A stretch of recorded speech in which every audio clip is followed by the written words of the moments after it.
Bueno, vamos a comenzar a hablar de mediciones, ¿sí? O el proceso de medición. Porque tenemos que hablar, aprender varias cosas. Primero, el tratamiento que se le da a una cantidad que es observada. Y recuerden que a veces una persona ve una medida, otra persona ve otra medida, y hay que hacer una evaluación y un estudio de cuál será el valor verdadero de la. Y para eso vamos a utilizar técnicas como la estadística para aprender a manejar este tipo de cifras.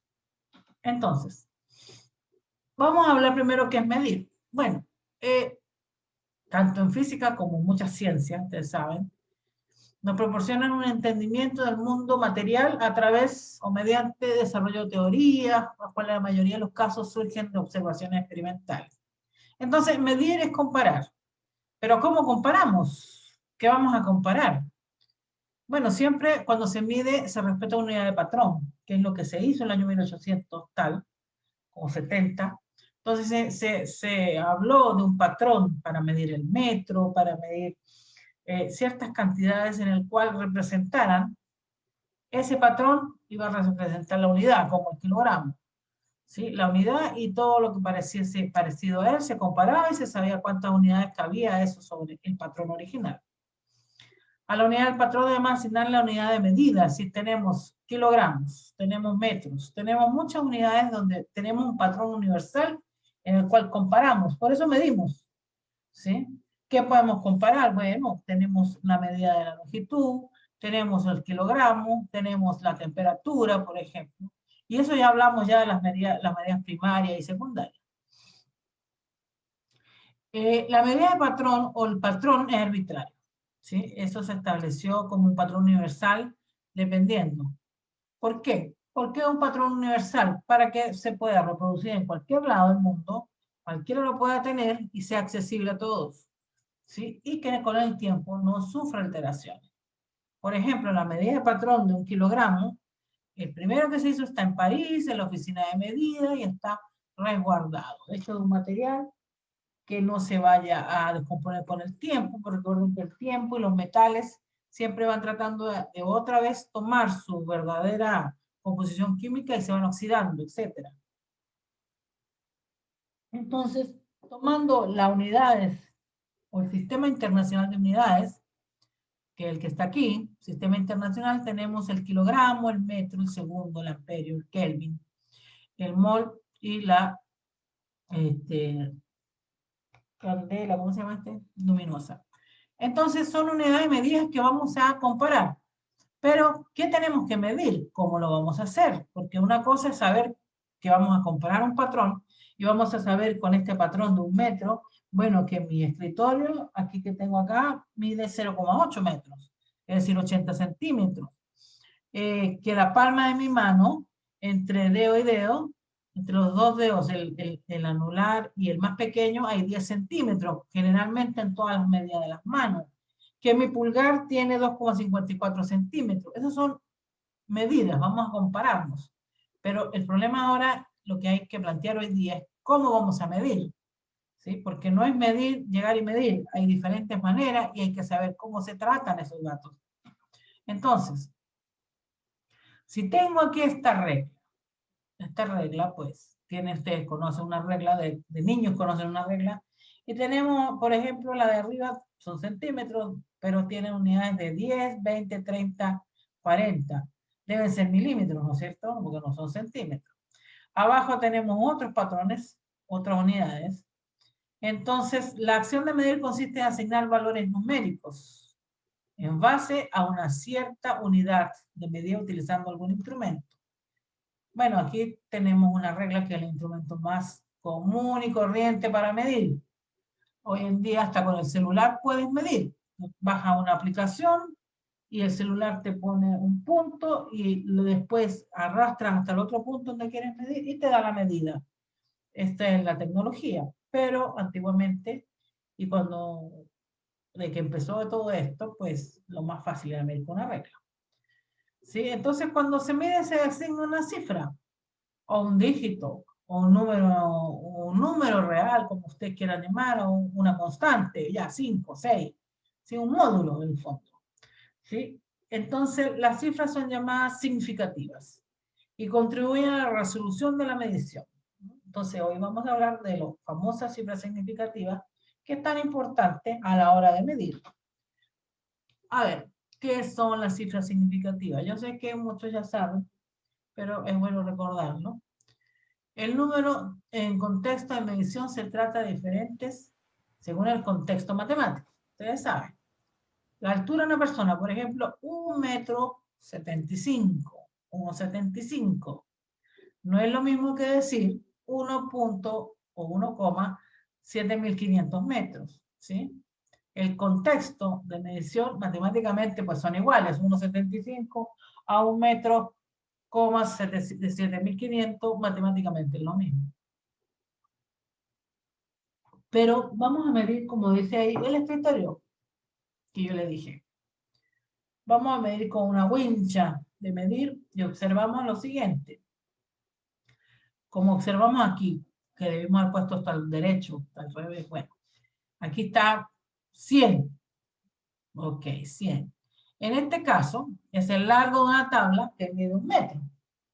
Lo puedo escribir así, 1,000 metros.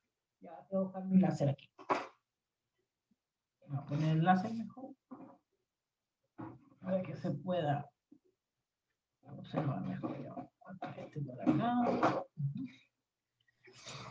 Entonces vamos a poner el láser aquí. Aquí está, ya. Entonces aquí podemos observar que tenemos 1 metro. Es decir, 1 metro con centímetros, 0 centímetros y 0 milímetros. Aquí ven, es bastante exacta la medida, 1 metro. Pero no podemos agregar ni un 0 más, ya que desconocemos dicha información. Las cifras significativas dan cuenta de la información conocida. Recuerden siempre este dato, las cifras significativas dan cuenta de la información conocida. Aquí, por ejemplo, vemos que no tenemos ni una diferencia y prácticamente no podemos agregar nada. Ok, entonces, ¿pero de qué se trata la cifra significativa? Los dígitos corresponden a cifras significativas en los siguientes casos. Miren acá estos casos. Dígitos distintos de 0 siempre son significativos. Miren acá, aquí tenemos 291, tenemos 3 cifras significativas. Acá tenemos 1.332.912, parece la T de Tom. ¿Sí? ¿Cuántas cifras significativas? 7. Y acá tenemos, con una coma, 37,566, 5 cifras significativas. Entonces, recordar siempre que dígitos distintos de 0 siempre son significativas. ¿Sí? Ahora, el problema aquí lo da el 0. Siempre el 0 en este tipo de ejercicios o de definiciones da problemas. Entonces hay que saberlo ubicar. Entonces acá, ceros ubicados entre dígitos distintos de 0 siempre son significativos. Es decir, aquí por ejemplo, este 0 está entre 7 y 2. ¿Sí? Está entre 7 y 2, entonces va a ser significativo. ¿Cuántos tenemos aquí? Serían 4 cifras significativas. Acá, por ejemplo, tenemos 2 ceros que también están entre 2 que no son 0, 2 números que no son 0, o 2 dígitos. Entonces son 6 cifras significativas. Acá también estos 2 ceros están entre 2 dígitos que no son 0 y también son significativos. Y aquí tendríamos 5 cifras significativas. Ok, recordar entonces que 0 ubicado entre dígitos distintos de 0 siempre son significativos. Otra, 0 ubicados antes del primer dígito distinto de 0 nunca son significativos. Lo vamos a poner más bonito, más grande. Vamos a poner aquí nunca son significativos. ¿Ok? Nunca. Por ejemplo, acá están antes del primer dígito, entonces son 12,0012. Al final son 2 cifras significativas.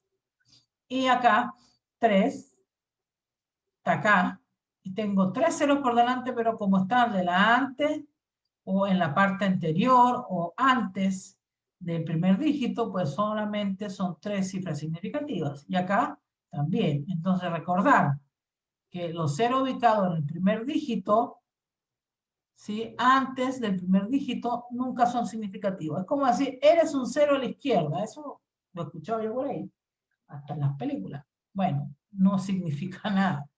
¿Ok? Ahora, ¿qué pasa con los ceros ubicados después del dígito?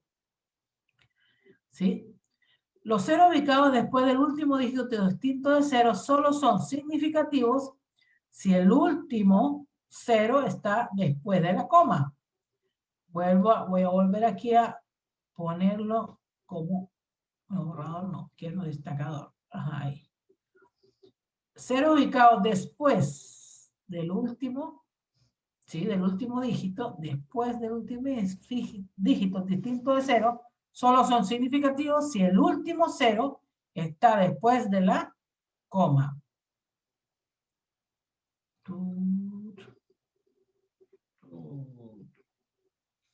Ok, entonces, veamos acá los ejemplos. Acá, por ejemplo, aquí, como ven, no está después de la coma el cero, entonces serían 2 solamente. Y acá sí está después de la coma el cero.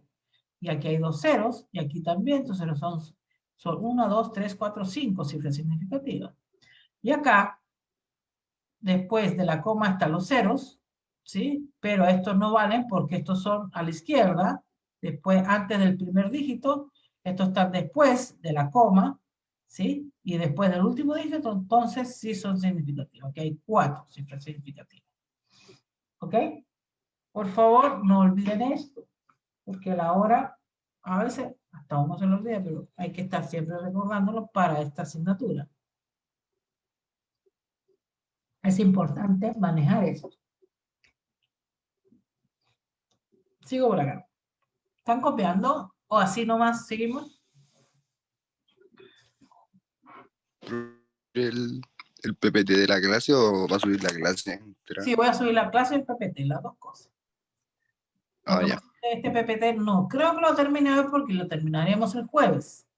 ¿Sí? Porque tiene casi 40 láminas y no me va a dar el tiempo para las 40. Y ahí está todo el contenido de la semana. Entonces, por eso digo que lo más probable es que lleguemos hasta la mitad. Y si lo terminamos, pues el jueves volvemos a repasarlo y hacemos más ejemplos. Porque depende. Depende de la dinámica. Sigo acá. Ok, ¿cómo operamos? ¿Cómo manejamos estas cifras? ¿Cómo las procesamos? Vamos a decir así.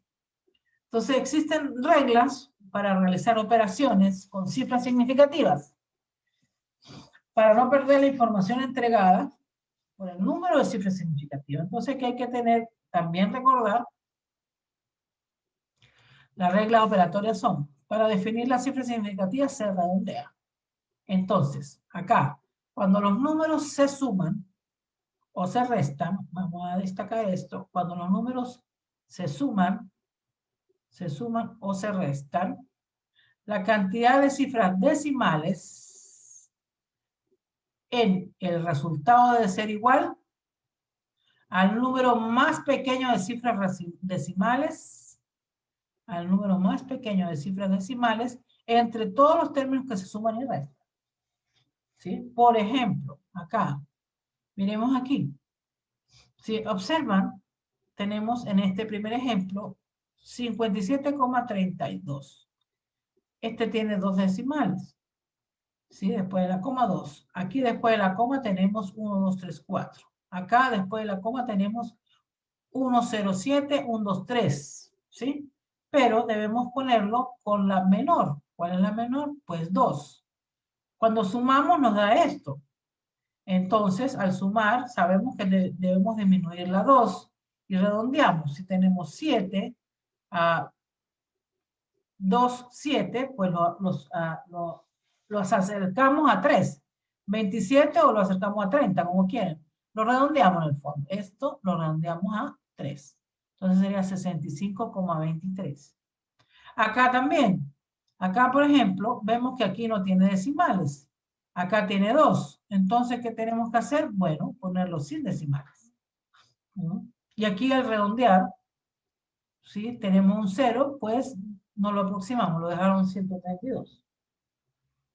Esto es importante saberlo manejar, porque uno a veces, pues, se confunde y no lo hace, pero recordar siempre que es el que tiene menor cantidad, o números pequeños, el menor cantidad de cifras decimales. Esa es la regla que se sigue.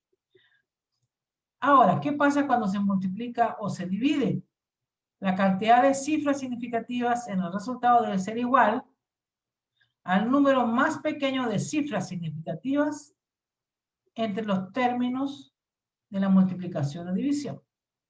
Si hay dígitos antes de la coma, no son significativos, se reemplazan por ceros. Vamos a ver. Acá. Acá, ¿qué tenemos?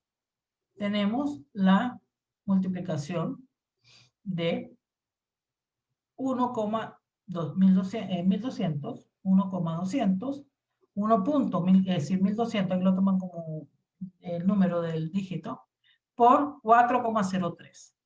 Al final, cuando yo multiplico esto, es 4,836, ¿sí? Pero esto tengo que reemplazarlo, ¿sí? Por los ceros, porque tiene que ser igual que este, ¿no? Igual que este. Entonces ahí tengo el valor de este. Acá al dividir,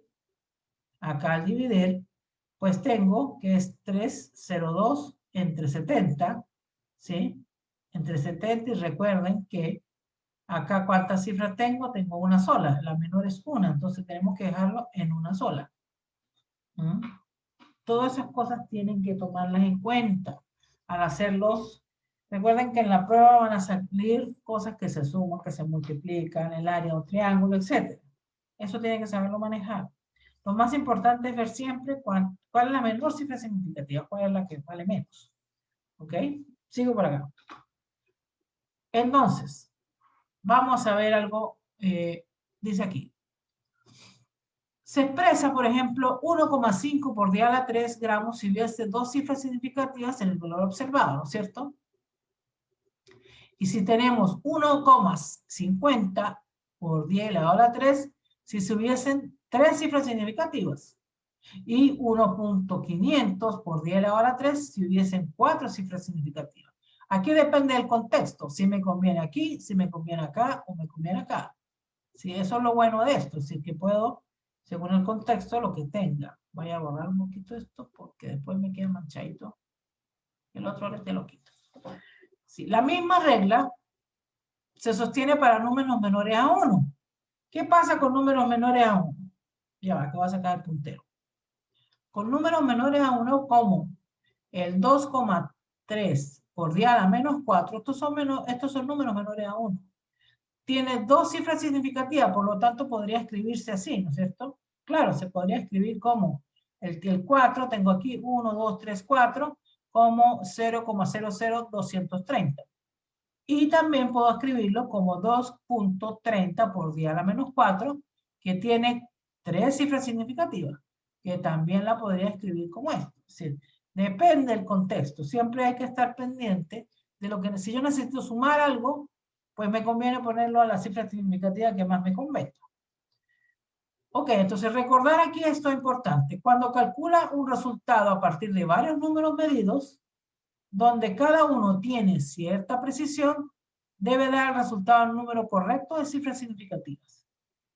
Cuando multiplique varias cantidades, el número de cifras significativas en la respuesta final es el mismo que el número de cifras significativas en la cantidad que tiene el número más pequeño de cifras significativas. Estas son cosas que hay que recordar. La misma regla se aplica para la división. Cuando se suman o se restan números, el número de lugares decimales en el resultado debe ser igual al número más pequeño de lugares decimales de cualquier término suma, a ver cuál. El más pequeño, ¿sí? Esto está en el libro. Entonces son cosas que hay que ir recordando siempre, porque a veces uno se equivoca. Y vamos a ver ciertos ejercicios. Vamos a ver, para ir de una vez en un momento a los ejercicios, lo que tiene que ver la exactitud y la precisión. Aquí nos podemos recordar a los famosos lanzadores de flecha, donde ellos tienen mucho que ver con la exactitud y la precisión. Los campeones mundiales de tiro de flecha, o tiro al blanco flecha, pues tienen una cierta exigencia en su exactitud y su precisión. Y son valorados según la exactitud y precisión que tengan. Entonces, aquí es lo mismo. Si acertamos bien en el centro, estamos ante un fenómeno que podemos analizar, ¿sí? Entonces, el proceso de medir mediante un procedimiento. ¿Y qué procedimiento es eso? Eso es a través de un instrumento. Porque recuerden que tenemos que medir para comparar. Y el instrumento es el que me va a dar la herramienta para poder comparar. Se realiza numerosas veces a modo de disminuir los posibles errores. Claro, si yo mido este lápiz que tengo en la mano, y yo digo, bueno, este mide, vamos a ver, 12 centímetros,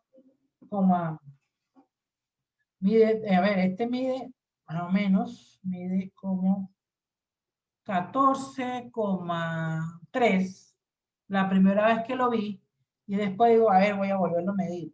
Pero aquí me sale como 14,2. Entonces uno mide varias veces para tratar de disminuir los errores. ¿Sí? ¿Por qué? Porque hay agente externo, uno quizás no está bien, la regla está un poquito gastada, o tiene el ojo puesto diferente, o no mira de frente, o mira de lado. Hay agentes externos que influyen en este tipo de medidas. En los laboratorios yo recuerdo, yo cuando antes de empezar a estudiar ingeniería estudié farmacia, que al final no me gustó y me retiré. Ahí nos hacían medir en probetas y todas esas cosas. Y medir líquido es muy difícil, porque si uno no mira de frente el líquido, no ve la guatita que se le hace, que marque justo, pues es relativo la medida que uno tiene.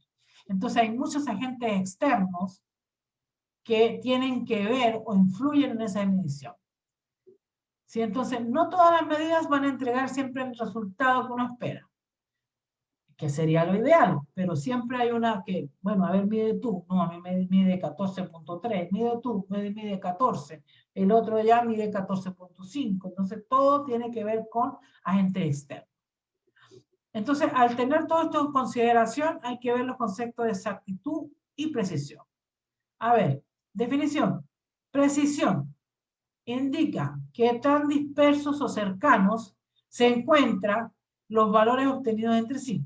¿Sí? Porque a veces puede ser que el último, el más lejano que me dieron fue 14,5 y el más cercano 14,1. Entonces hay que ver los extremos. ¿Sí? Mientras más cercanos están uno del otro, ¿sí? Mayor es la precisión. Se relaciona directamente con la desviación estándar, ¿sí? Con la desviación estándar. Exactitud indica que tan cercano al valor real se encuentra la medida de los valores obtenidos al medir. Mientras más cercano al valor real, más exactitud. Es como cuando lanzo una flecha.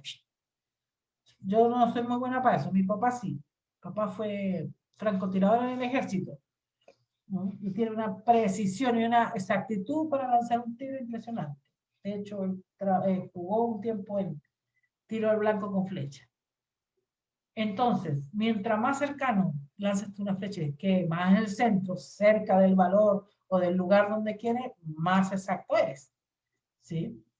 Y ahí te miden exactitud y precisión. Vamos a ver este ejemplo. Lo que les decía. Cuando lanzamos una flecha, podemos ver aquí la exactitud y la precisión.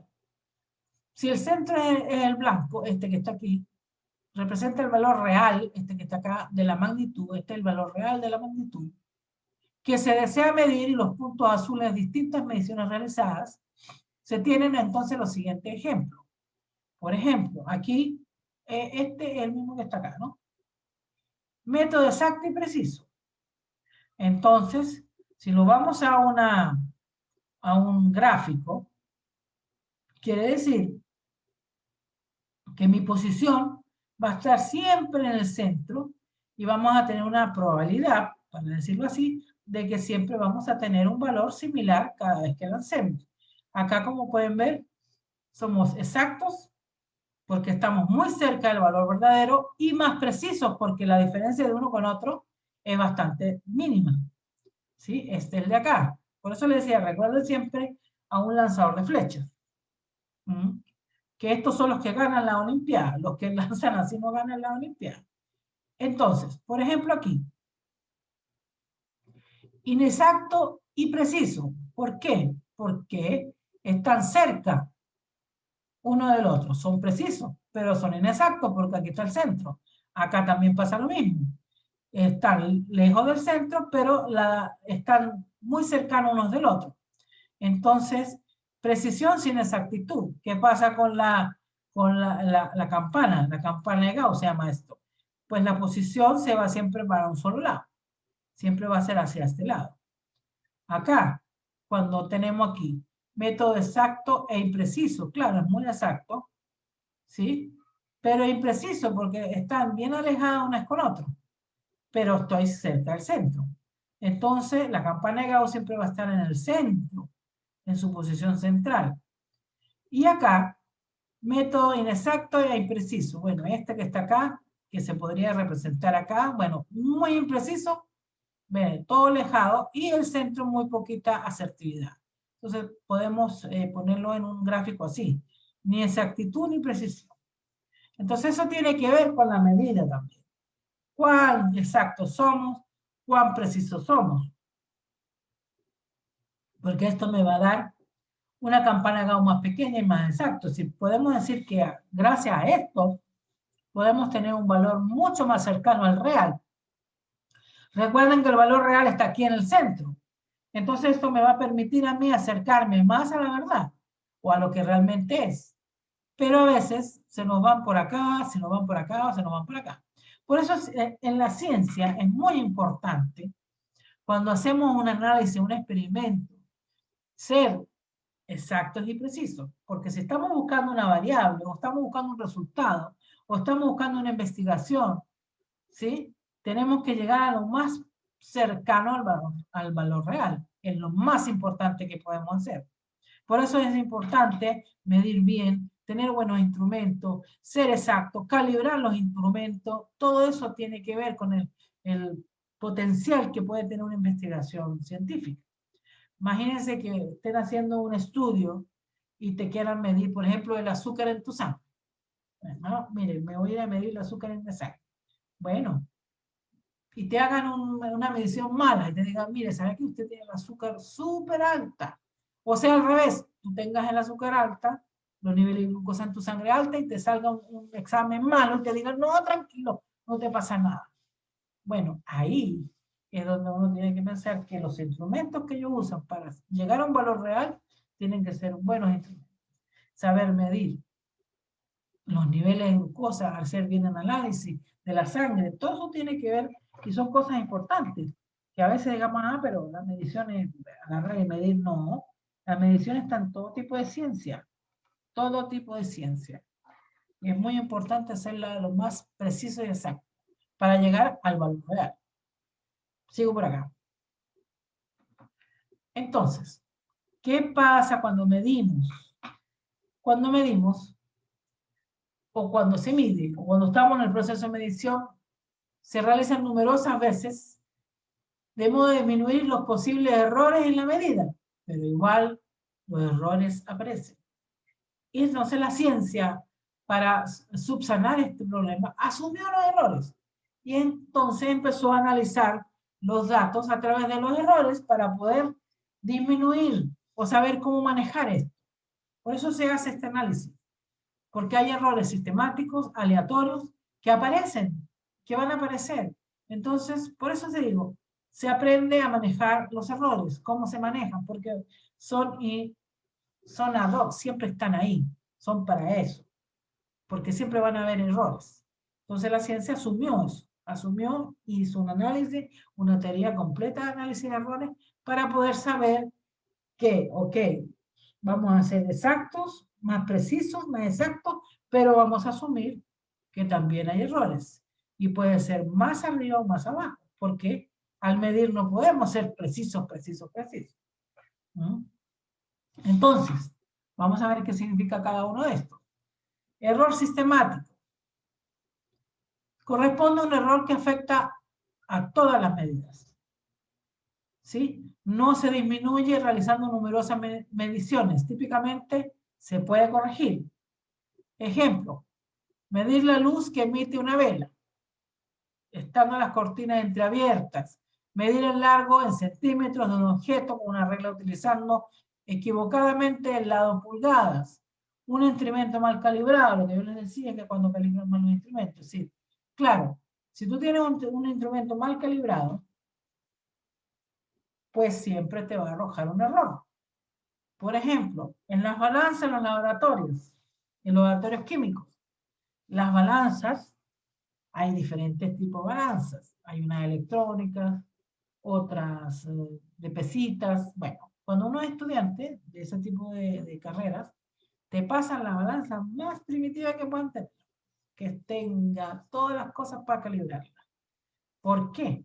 Porque ahí tienes tú que aprender cómo se calibra un instrumento para que dé buenos valores. ¿Por qué? Porque si está mal calibrado va a arrojar siempre errores. ¿Mm? En cambio, los analógicos o la tecnología hoy en día puede hacer que todo eso sea electrónico y es mucho más fácil. Pero y aún así hay que calibrar. Aún así hay que calibrar. Ajá, error aleatorio. Corresponde a un error que afecta a algunas medidas. Por eso se llama aleatorio. Una, otras sí y otras no. Se disminuye realizando numerosas mediciones. Típicamente no se puede controlar. Ejemplo, o fuentes de error, un temblor, claro, si está temblando, ¿cómo va a hacer? El ángulo no constante con el que se observa un instrumento, el ojo humano también. Ustedes saben que uno a veces, sus ojitos no son tan, tienen fallita, o tiene un poquito miopía, o tiene presbicia, como tengo yo. Entonces, no, ahí va a tener un error aleatorio, quizás yo mire bien, quizás no mire bien, etc. Apoyarse en la mesa sobre la que se está desarrollando el experimento, todo eso tiene que ver con error aleatorio. ¿Sí? Aleatorio, repito, es que pasa una vez y otra vez no pasa. Es al azar. Sigo por acá. Ok, entonces aquí tenemos instrumentos. Tenemos instrumentos digitales, que está aquí la balanza que tengo aquí, y tengo instrumentos analógicos, como este barómetro. Tipo de error en la medición. Dice, tanto errores sistemáticos como aleatorios pueden provenir del instrumento, del ambiente o de la teoría. Sin embargo, los instrumentos tienen un error asociado a la resolución máxima del instrumento. Bueno, hay muchos tipos de instrumentos. ¿Sí?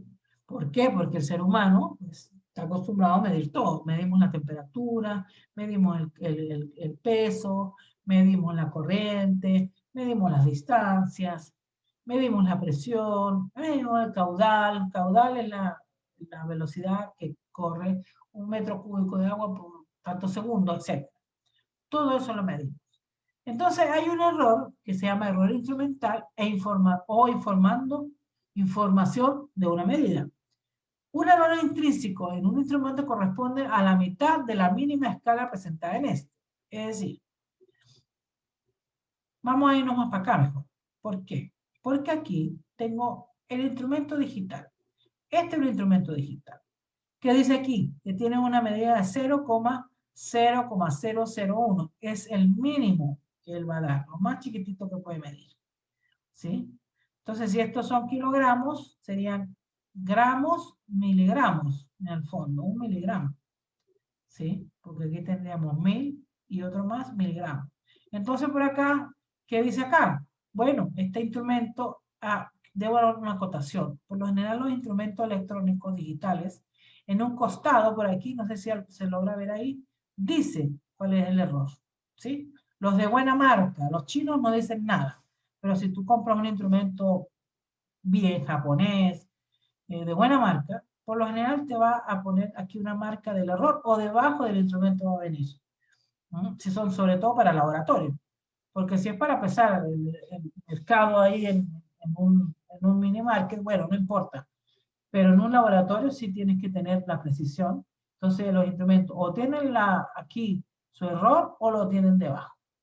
Entonces, aquí el error se representa como más menos 1 unidad de dígito entregado por el instrumento, el más pequeño, Aquí es este, ¿ves? Entonces aquí lo tomamos entre 2. Este 1 lo divides entre 2. Entonces te queda 0,005 kilogramos.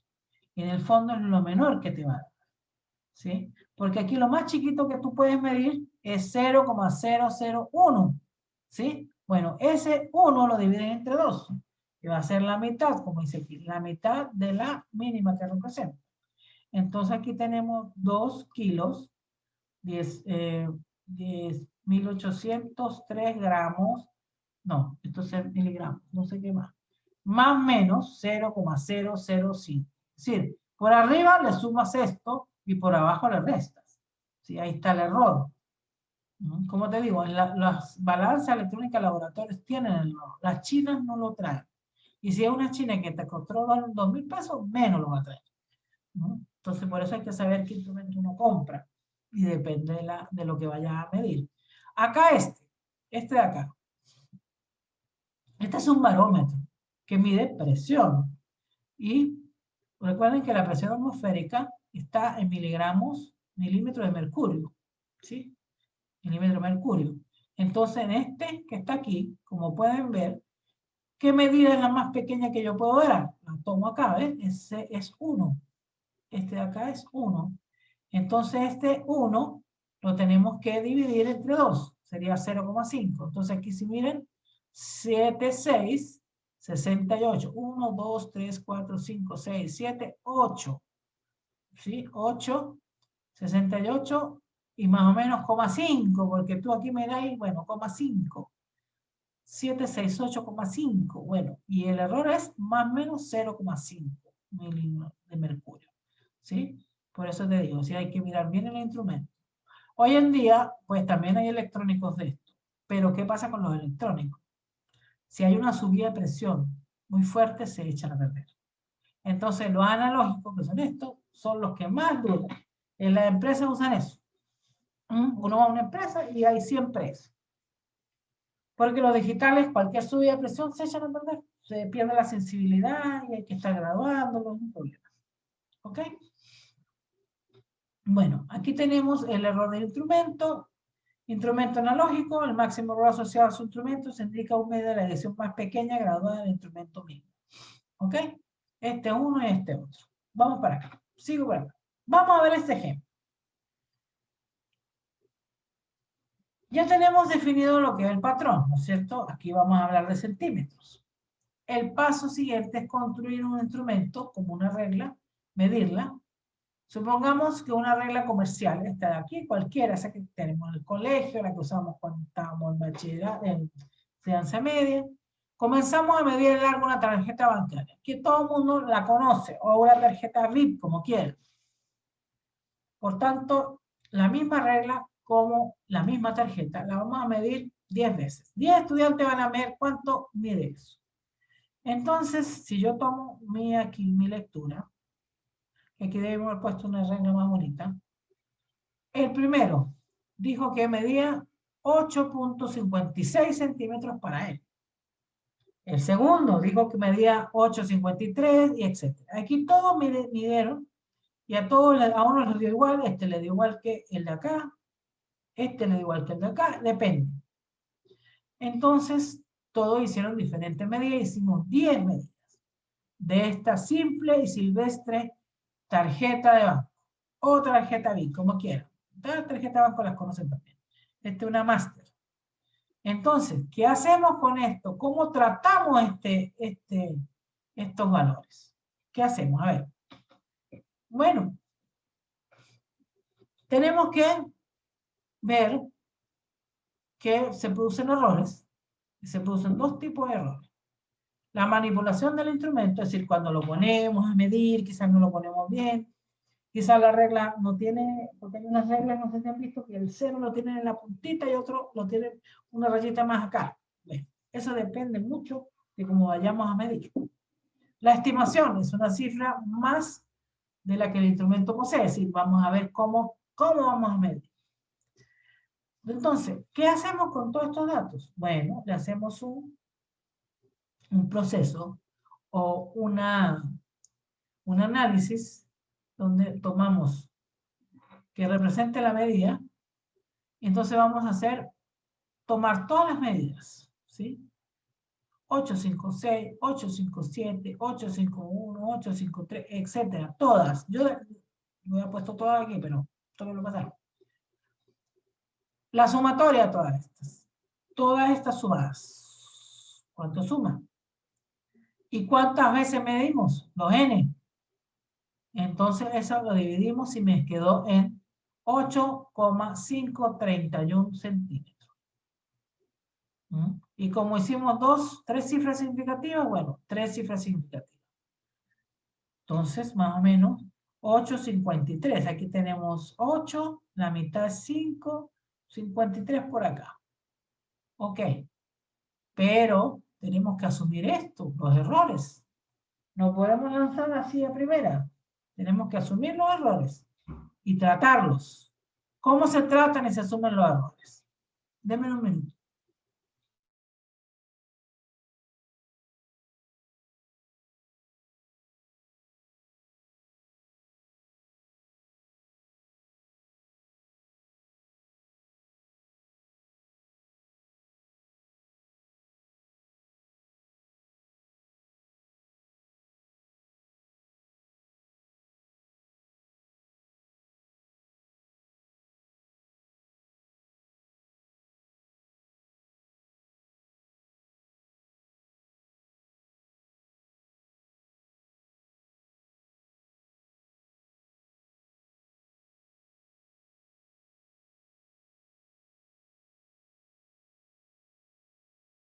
Sigo, disculpe. Bueno, entonces tomamos todos estos datos, los sumamos, hacemos una sumatoria y lo dividimos por las veces que fue hecha la medida. Entonces,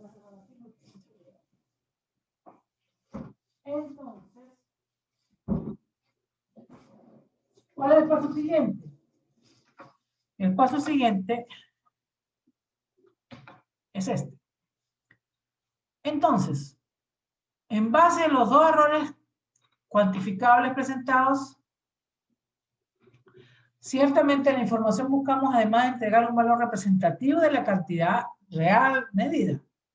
Entonces debemos tener un error instrumental y un error aleatorio, ¿sí?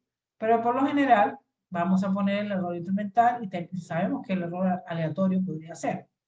Pero aquí tenemos que el error instrumental, recuerden que la menor medida es 0,1, ¿sí? Porque estamos en centímetros.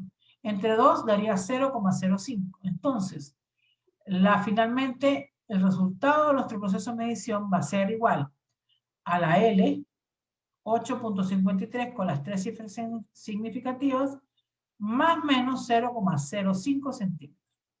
¿Sí? Acá podemos ver, el error se informa una sola cifra significativa. Cifras informadas con más decimales en el instrumento es capaz de entregar carente de significado. Finalmente, la estructura a formar de B, aquí dicen B, viene dada por un proceso de medición siguiente. Aquí está, ¿ves? El valor esperado más el error. Aquí tenemos el valor esperado más el error. Y esto se asigna como sigma, como la letra griega sigma. Aquí tenemos el valor esperado más el error. El error del instrumento, que es más sencillo de manejar que el otro. ¿Sí? El error. Esto es lo que tenemos que hacer siempre en esta asignatura. Aunque más adelante seguramente se van a encontrar cuando vean física mecánica en el laboratorio, que tienen que procesar los datos que consigan así, ¿sí? Con cifras significativas. Se lo van a exigir. Entonces, por ejemplo, esto lo hacen ustedes. Tipo de error de medición, indique el error del instrumento. Aquí tenemos una regla de 30 centímetros y tenemos un termómetro para medir temperatura. Sigo por acá. Esto es lo que más me interesa que ustedes vean. Yo también soy profesora de estadística. soy profesora de estadística, pero en ingeniería comercial. Y a mí me parece que el tratamiento estadístico es fundamental para la ingeniería. Entonces, vamos a ver esto.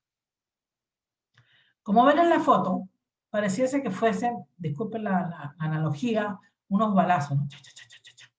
Asertivo. A veces pueden pensar que es, no sé, que se lanzó algo y se dispersó y la mayor parte quedó en el centro, ¿sí?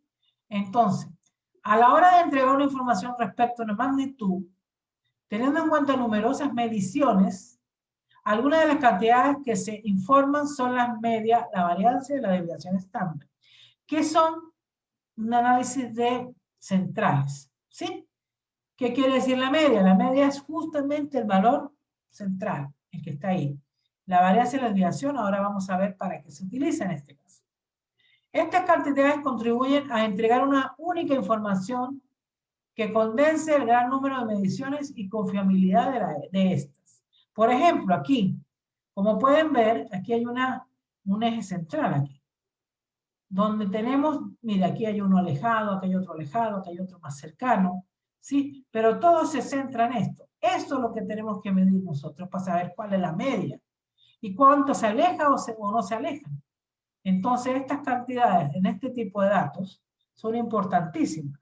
Y siempre, en todo tipo de medida, podemos sacar la media, la varianza y la desviación estándar, que tiene su proceso, tiene su manera de calcular. Vamos a ver cómo es. La media. La media es un conjunto de datos que corresponden al promedio entre todos estos. Al promedio. Corresponde a un valor que representa con igual peso a todos los valores del conjunto. Si X es el nombre de la variable, entonces la media se designa con X una raya arriba. En todos los libros de estadística van a ver que la media es una X arriba. A ver, voy a sacar el lápiz un momento. Pluma. Una X arriba, así. Entonces, ¿qué es la media? Si nos miran aquí, en la sumatoria, aquí tengo sumatoria desde 1 hasta n. N es el número de datos. ¿Cuántos números de datos tiene aquí? 1, 2, 3, 8. 8 números de datos. ¿Sí?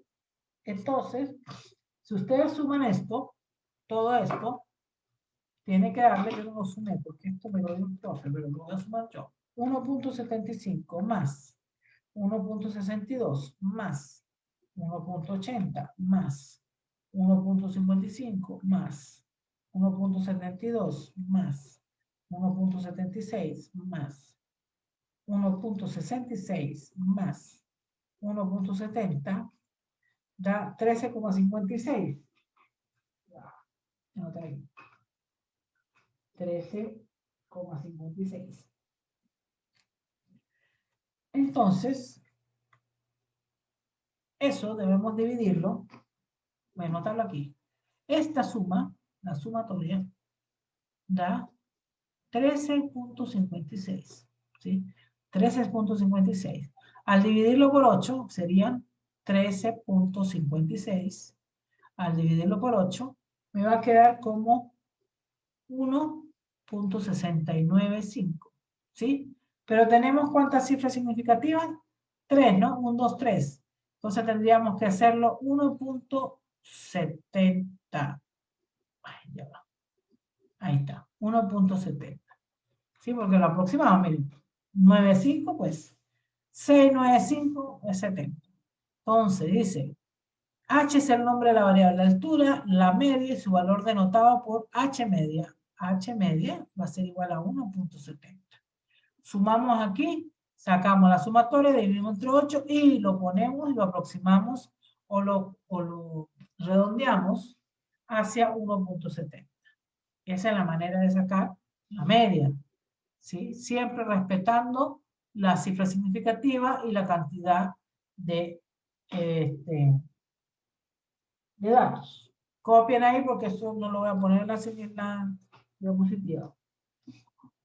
Lo voy a borrar ahora porque no me queda ya.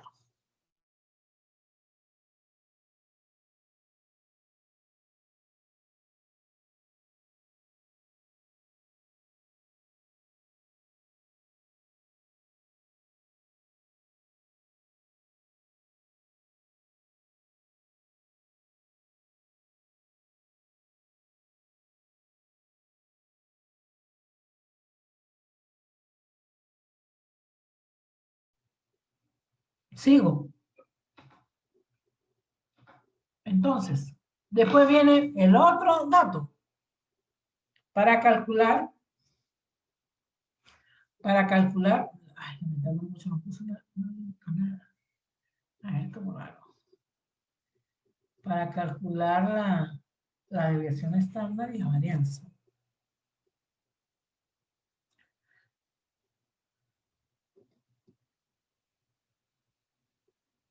Aquí tenemos la varianza. La varianza es sigma al cuadrado y la desviación estándar es sigma, ¿sí? Teniendo una, sacamos la otra, ¿ok? Y esta se saca, vamos a irnos por acá, de la siguiente manera. Lo que pasa es que nos hicieron aquí al lado la otra. Yo debería hacerla, pero bueno. Tengo un ejercicio resuelto, pero no son medidas. Son otras cosas, pero las podemos mostrar ahorita para que vean cómo se hace. Entonces, están relacionados con el nivel de dispersión de los datos entre ellos. La desviación estándar, esta sigma, representa la variación esperada con respecto a la media. La variación esperada con respecto a la media. Además, indica el grado de confianza o relación entre el gran número de mediciones. ¿Sí? Por ejemplo, esta tiene que ver, acá miren, aquí tengo la media, la que me dio a mí, que era 1,70. Entonces tengo que buscar aquí 1,70, 1,75 menos 1,70. Eso es lo que hacemos aquí. Lo que pasa es que no tengo la, a ver si lo hicieron más acá, no lo hicieron. Oh, no puedo hacer esto. Bueno, vamos a buscarlo acá. A ver, ¿dónde lo puedo hacer? Déjenme que estoy mirando dónde lo puedo hacer para calcular. Entonces, tú calculas 1,70 menos la media, que es 1,70, ¿sí? Y a este 1,70. Y a este 1,70. A este 1,70. A este 1,70, ¿sí? A este 1,70. A este 1,70 y a este 1,70. Y ahí van a calcular ese valor, lo van a multiplicar al cuadrado. El que te dé. A este da. Déjame sacarlo. Vamos a sacarlo un momento. Sería 1,75 menos 1,70.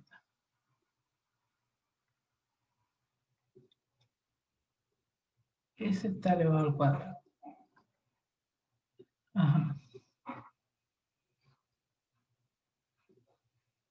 Ya. Sería 1,75 menos 1,70. Esto me da, lo voy a poner aquí. Está 0,5. 0,05. Y eso tiene que estar elevado al cuadrado. Y todo esto tiene que hacerlo igual. Este menos este al cuadrado. Y ese al cuadrado se suma. Lo que te dé. Se suma y se divide entre n menos 1, que sería 8 menos 1, que serían 7. Y ese valor le saca la raíz, y ahí te va a dar este valor. Si quieres lo hace. A ese ejercicio lo puedo hacer rápido.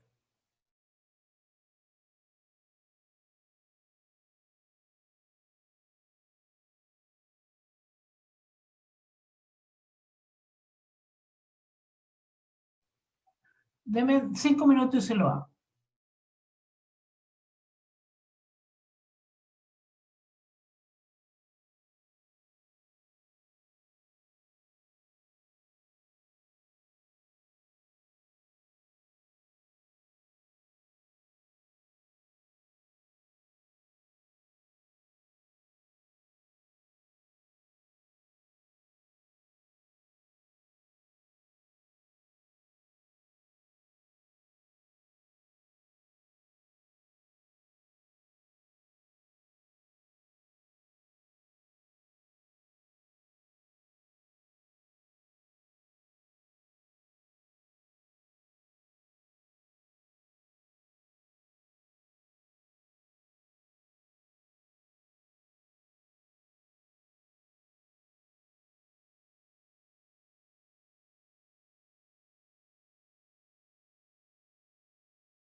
Ya, les voy a hacer aquí esto.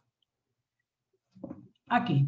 Vamos a borrar aquí, vamos a tratar de hacerlo más derecho para que lo tengan.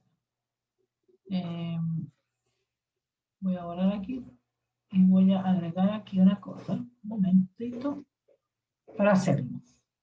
Voy a salirme un poquito de aquí. Ya, vamos a salir de aquí. Descartar. Ajá. Ahí están viendo eso, ¿no?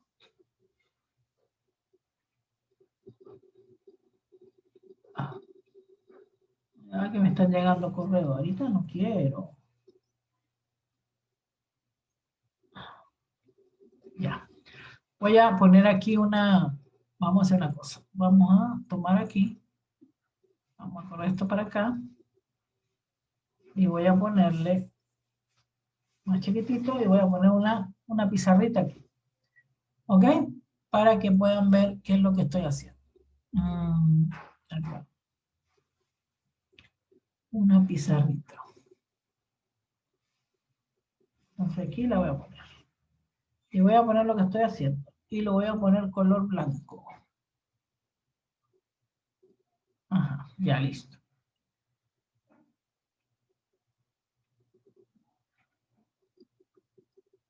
Ok, vamos a poner una pizarrita para que vean lo que hicimos. Lo que se hace realmente. Tengo acá, ¿no es cierto? Vamos a ver aquí. Ok, ahí está. ¿Sí ven la pizarrita o no? Ok, entonces aquí vamos a empezar a calcular esto para que vean cómo se hace. Entonces, tomamos este. 1,75 menos 1,70. ¿Sí? Eso te da 0,05. Y ese debe ir al cuadrado. El otro, 1,62 menos 1,70. Eso te da 0,08 al cuadrado. Después vas a tener 1,880 menos 1,70. Eso te da negativo, pero como va a estar al cuadrado, no importa. 0,1 al cuadrado. Después te da el 1,55 menos 1,70 es igual a 0,15 al cuadrado. Después te toca 1,72 menos 1,70 igual a 0,02 al cuadrado. Después tendremos 1,76 menos 1,70 es igual a 0,06, perdón, al cuadrado. Y el otro sería 1,66 menos 1,70 igual a 0,04. 0,4 al cuadrado. El otro da 0, así que no toma en cuenta. ¿Sí? Esto lo suman. Eso lo suman. Que a mí me dio, déjeme ver, eso me da, a ver si lo consigo. Eso me da, ajá, eso me da 0,047.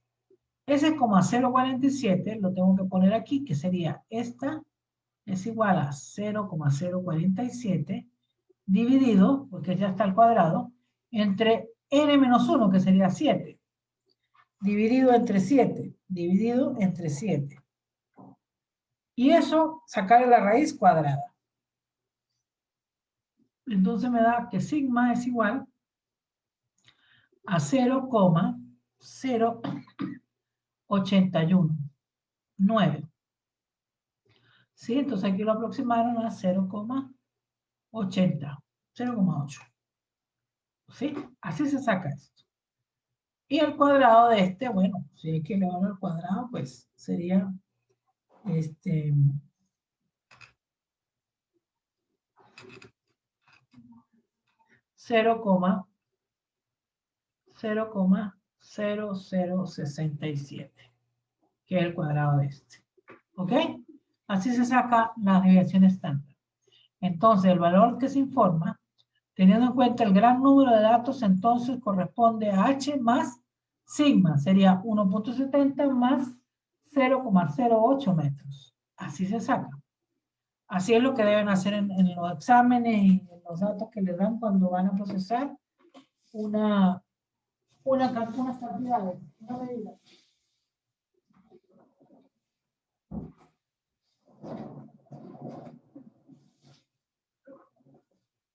¿Hay alguna pregunta?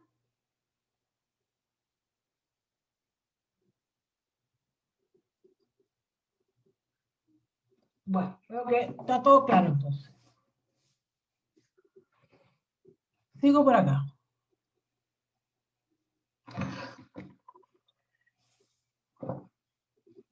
Sigo por acá. Bueno, el solo hecho de hacer una medición en un instrumento agregado, agregamos inmediato un error instrumental. Sin embargo, si se ha repetido n veces de la repetición en determinado objeto, se define un error aleatorio asociado a la muestra, el cual tenemos aquí como error aleatorio, como ya lo tienen como la desviación estándar.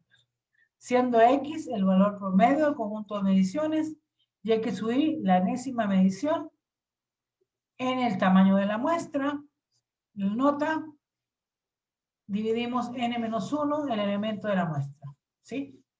Entonces tendríamos ahí lo mismo que tenemos anteriormente, la media, menos el valor que tenemos. Finalmente, en presencia de estos dos errores antes mencionados, al momento de informar siempre debemos informar el que representa mayor error, ¿sí? Si sacamos el aleatorio y tenemos aquí una muestra de 0,8, 0,08, y aquí teníamos, a ver, por acá, de 0,05, ¿cuál es el que tiene mayor error? Ah, bueno. Retomando este ejercicio, por eso lo pongo retomando el ejercicio, ¿sí? Que ya sabemos cómo lo calculamos. Vamos a avanzar a ir a ver aquí algo mucho más largo, ¿eh? Lo mismo que hice yo. Aquí tenemos el valor de 8.53. 8.53.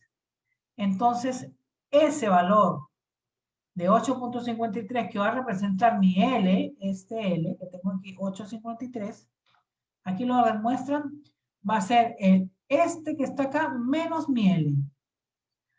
Aquí de hecho 8.56 menos 8.53 es 0,03. Y 8.53 menos 8.53 es 0. Entonces esto lo elevan al cuadrado, lo mismo que hice yo. Lo elevan al cuadrado, lo elevan al cuadrado y eso lo hacen con cada una de las líneas. O con cada uno de los errores. O de las mediciones, perdón. ¿Sí? Entonces ahí vamos calculando esto. Aquí abajo, después esto se tiene que sumar. ¿Sí? Vamos a sacar un promedio. Permiso por acá. Si sumamos eso, aquí lo pusieron así. Si sumamos eso y tenemos 10 medidas menos una serían 9, me va a dar esto. Me va a dar una desviación de 0,017951, que lo aproximamos o lo redondeamos a 0,2. ¿Ok? Tenemos la varianza y la desviación estándar. ¿Ok? Copien eso, mírenlo y analicen.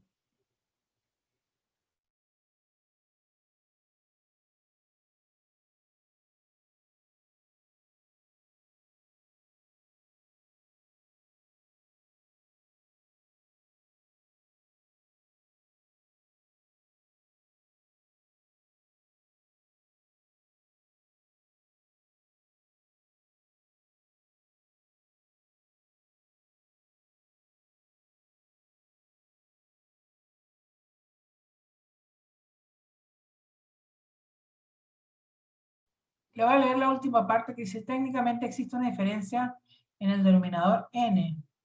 N se usa en la población completa. En cambio, n-1 para una muestra. Como en este caso, usaremos n-1. Lo que pasa es que en estadística debemos recordar que este tipo o análisis central o esta desviación estándar, que son medidas centrales de estadística, se llama de estadística descriptiva, son medidas de muestra, ¿sí? De muestra. Por eso se usa n-1. Cuando vamos a unas medidas diferentes, que son de población, se usa n completa, ¿ok? Pero eso tiene que ver con la estadística inferencial, que ya es otro tema.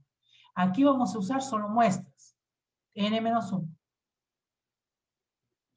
Esto sale en la prueba, y a veces lo hacen muy chiquitito, tablas muy pequeñas, y aún así se equivocan. Entonces es bueno saberlo porque más adelante les va a salir. Y cuando vean estadísticas, pues los cálculos van a ser mucho más grandes, mucho más largas las tablas que tienen que analizar. Seguimos por acá. A ver. Entonces, similar a los cálculos desarrollados a lo largo de la tarjeta en relación a su altura. Por ejemplo, altura promedio. Altura promedio, si quiere decir este, ¿no? Este de acá. Entonces, dice que es 5.477 y lo aproximan a 5.48. ¿Sí?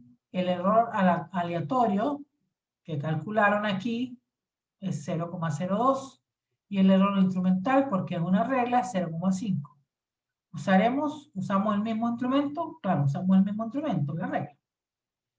Así tanto para el largo como para el ancho tenemos que el largo es igual a 8.53 por 0,05 centímetros el error, y el alto sería 5.48 más 0,05 centímetros.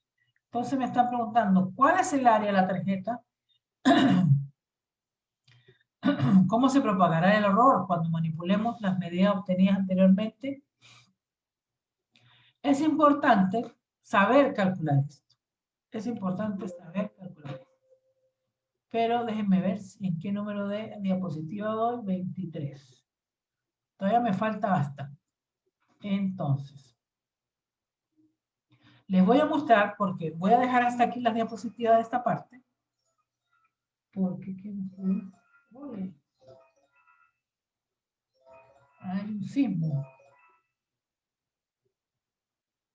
¿Tembló ahorita? Ya, muchachos, que tembló ahora no me di ni cuenta. Sí, tembló en Santiago. Pero muy poquito, yo no lo sentí. Melipilla, Puente Alto. ¿Sintieron el temblor? Bueno, entonces les voy a mostrar. Tembló. ¿Sí tembló? Ahí me están diciendo que tembló. Sí, profe, pero sí que no. ¿Cómo? Sí, profe, sí tembló, ¿Sí pero tembló? piolita. Ah, ya. Porque en donde yo vivo, en este edificio, fíjate que casi no se sienten los temblores porque tiene como una terraza muy grande, entonces toda la energía sale por la terraza. Y cuando estoy muy adentro del apartamento, no se siente nada. Claro, si es súper fuerte, sí, pero así suavecito no. Ah, ok, entonces les quería mostrar. A ver, ¿dónde está aquí? Déjenme ver si lo veo. Aquí las tablas de frecuencia. No, esta no es ya. Un momentito, lo voy a buscar, clasificación de la variable. No, gráficas aquí. Medida de resultado. Ya, voy a buscar aquí una cuestión estadística para que vean cómo se maneja en esta. Aquí está, desviación estándar.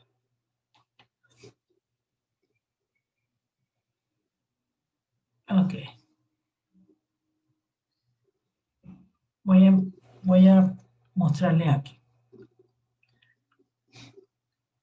Estas, como aquí tengo lo que yo doy en estadística, pero quiero mostrarles aquí lo que pasa. Aquí, por ejemplo, medidas de posición, ¿ves? Tendencia central, media aritmética, que es lo que estamos viendo nosotros, ¿sí? Esta se calcula la sumatoria de todos los puntos sobre el valor n, ¿sí? Entonces, pues si tuviéramos aquí, por ejemplo, este dato, esto de aquí,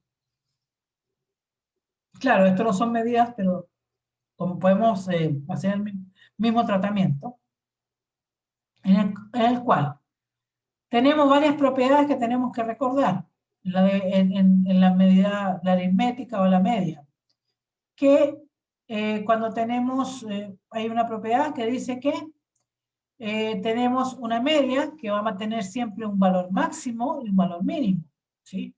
Él va a tener un valor más alejado y más máximo y mínimo. También que si tenemos una función lineal y le vamos a calcular su media, linealmente también podemos calcular la media de y y la media de x, y va a ser igual, ¿sí? Y también que a veces sucede que esta menos esta da 0, que es una propiedad que puede ocurrir en cierto tipo de medidas. Por ejemplo, vamos a ver si puedo bajar esto. Ya aquí, entre el ratón y el lápiz, hacen competencia aquí. Entonces, por ejemplo, acá, como pueden ver, uno tiene un montón de medidas, ¿ves? 5, 20, 39, 48. Eso es lo que quiero que vean cómo calculamos esto. Aquí calculamos, ¿sí? Siempre la sumatoria de todos, la sumatoria de todas, la suma de toda esta por n. ¿Sí? Ahí va a ser la medición. La medición. Acá también tengo más promedios, ¿ves? Número de alumnos, promedio, 3,8, 50, 5,2. Entonces, todas las medidas. ¿Qué les quiero decir con esto? Que la media aritmética, o la media que le decimos en física, la desviación estándar, la varianza, se usan en todo tipo de medidas. Poblaciones, muestras, bacterias, virus, en todo. Es decir, al medir no tan solo una cantidad física, al medir cualquier tipo de cosa, por ejemplo, aquí que estamos diciendo, cursos, que los curso A, los promedios 3,8, 50 alumnos. Curso B, 5,2, 35 alumnos. Todo esto se hace el mismo tipo de tratamiento. Claro, aquí aparecen otras cosas, como la mediana, nosotros no vemos la mediana, ¿sí? Datos agrupados, es decir, cómo agrupamos los datos, porque toda la estadística tiene que ver con eso. La moda, el que está más de moda, el que se repite más veces. Eso también a veces en física es importante, saber dónde está la moda, cuál es el valor que más se repite, ¿sí? Porque es importante para cierto tipo de cosas. Aquí ya empiezan medidas de posición percentiles, eso también en física se calcula, pero nosotros nos vamos a ir con la desviación estándar. Y la varianza, ¿ve? Aquí están las curvas simétricas respecto a la precisión y a la exactitud, ¿eh? Eje de simetría cuando son más hacia la derecha, hacia la izquierda. Ahí dice curva simétrica positiva, curva simétrica negativa. Y esta es simétrica completamente, ¿sí? Todo eso tiene que ver con las medidas que nosotros podemos hacer. Y las medidas de dispersión que también se usan en física, pero no las vemos, que serían los altitud intercuartiles, estas no se ven, y el rango.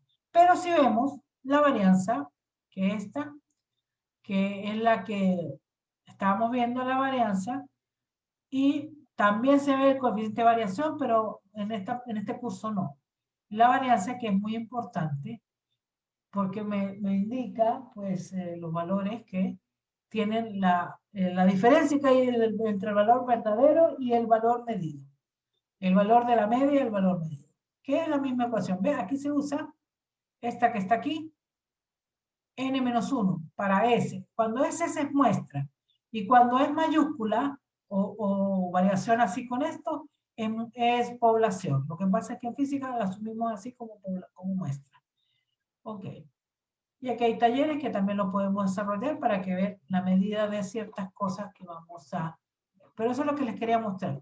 Que la estadística está en todo, ¿sí? Sobre todo en cosas de medidas que tengan que ver con relatividad en el sentido de que uno mide una cosa, el otro. Tenemos el instrumento que también puede generar errores.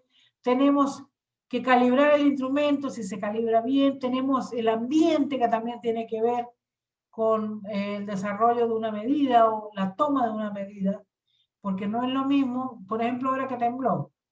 Si yo hubiese estado haciendo una medida, quizás medido mal, porque empezó a moverse la Tierra, y eso ya no está muy alejado de lo que yo pueda o tenga la intención de controlar, ¿sí? Siempre hay que tomar en cuenta que, como decía un profesor que yo tenía, si uno dice, mire, yo peso, no sé, 100 kilos, ¿ah? Pues si comió en la mañana desayuno, no pesa 100 kilos, pesa un poco más.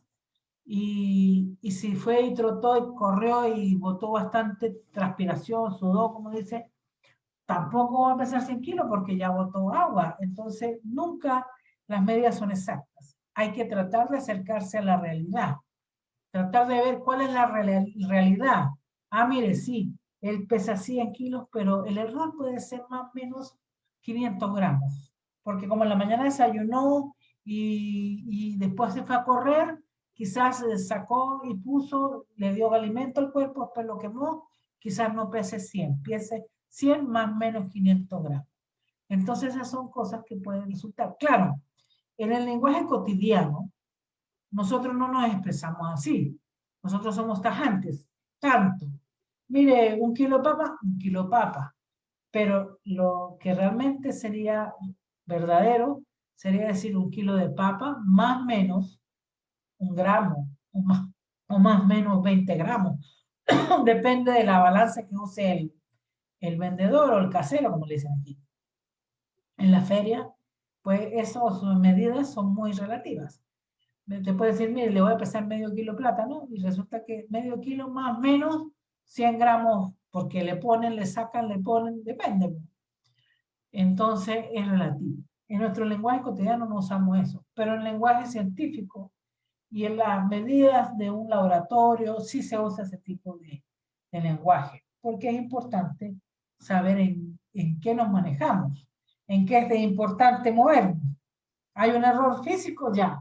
Hay un error aleatorio, tenemos un error aleatorio. Hay un error de instrumento, ya. Hay que asumirlo. Por eso la ciencia, en el fondo, asumió los errores y los sabe manejar. Y hay toda una, vamos a ver el jueves cómo se manejan más tipos de errores. Cómo se propagan los errores dentro de una medición. ¿Ok?